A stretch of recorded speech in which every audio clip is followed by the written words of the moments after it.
الرحیم۔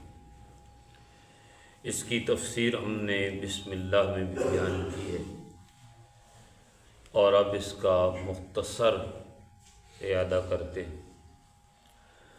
رحمان کہتے ہیں کہ جو اپنے بندے کو بن مانگے کوئی نعمت عطا کرتے ہیں، اور بہت سی ایسی نعمتیں ہیں جو ہم نے اللہ سے نہیں مانگی، لیکن اللہ نے وہ نعمتیں ہمیں عطا کر رکھی۔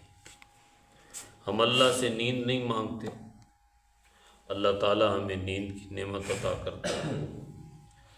ہم اللہ سے سورج کی روشنی نہیں مانگتے، بن مانگے اس نے سورج کی روشنی عطا کر رکھی ہے۔ رات خود ایک نعمت ہے کہ انسان کو سونے کا موقع ملتا ہے، تو اللہ تعالیٰ رات کی نعمت عطا کر دیتا ہے۔ ہمارے جسم کے جو اعضاء ہیں، کانوں کا سننا، آنکھوں کا دیکھنا، زبان کا بولنا، قدموں کا چلنا، ہاتھوں کا کام کرنا، کبھی ہم نے اللہ سے نہیں مانگا، لیکن بن مانگے اللہ تعالیٰ عطا کرتا ہے۔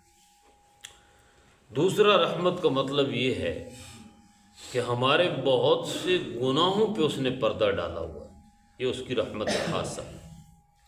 یعنی میں اگر یہاں بیٹھ کے درس دے رہا ہوں تو میں اپنے گناہوں کے بارے میں بہتر جانتا ہوں کہ میں کتنا گناہگار ہوں، میرے کتنے راز ہیں جن رازوں کے اوپر پروردگار نے پردہ ڈالا، اور اگر وہ میرا پردہ کھول دے اور میرے راز بیان کر دے تو میں تو کسی کام کا نہیں رہوں گا۔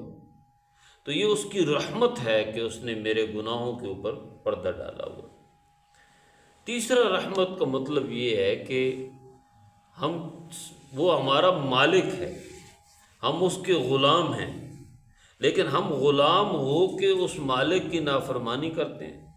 اور دنیا کا کوئی مالک ایسا نہیں ہے جو اپنے نوکر کو اور اپنے غلام کو جو اس کی بات نہ مانے، وہ اس کو تنخواہ دے، اس کو کھانا دے، اس کو کپڑا دے۔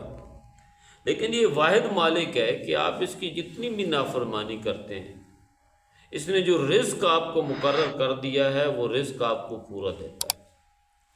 اس نے جو زندگی آپ کی مقرر کر دی ہے وہ آپ کی نافرمانیوں کی وجہ سے اس زندگی میں کمی نہیں کرتا۔ اس نے جو موت کا وقت مقرر کر دیا ہے، آپ جتنے زیادہ نافرمان ہو جائیں اس کے باوجود بھی آپ کو موت وقت سے پہلے نہیں دے گا۔ اس نے جو صحت کی لمٹ آپ کے لیے رکھی ہے، نافرمانی کی وجہ سے بیماری میں مبتلا نہیں کرتا، تو یہ بھی اس کی رحمت ہے۔ اور ایک رحمت کا مطلب جو رحیم میں آتا ہے کہ وہ قیامت کے دن بھی بہت مہربان ہے۔ دنیا میں تو ہر ایک پہ مہربان ہے، کافر پہ بھی مہربان ہے، مسلمان پہ بھی مہربان ہے، لیکن قیامت کے دن وہ صرف مسلمان کے اوپر مہربان ہوگا، اس کی رحمت ہوگی، ہمارے بہت سے گناہوں کو وہ معاف کر دے گا، درگزر فرما دے گا۔ جیسے قرآن کریم میں ارشاد فرمایا کہ اگر تم چھوٹے گناہوں سے اپنے آپ کو بچاتے رہو تو بڑے گناہوں سے اپنے آپ کو بچاتے رہو تو چھوٹے گناہ میں خود ہی معاف کر دوں گا، بغیر معافی کے معاف کر دوں۔ تو یہ بھی اس کی رحمت ہے۔ تو جہاں بھی دیکھیں اس کی رحمت موجود ہے۔ تو ہم نے تسمیہ بسم اللہ میں الرحمن الرحیم کی تفسیر بیان کی تھی، تو اللہ تعالیٰ قرآن کریم کو سمجھنے اور عمل کی توفیق عطا فرمائے۔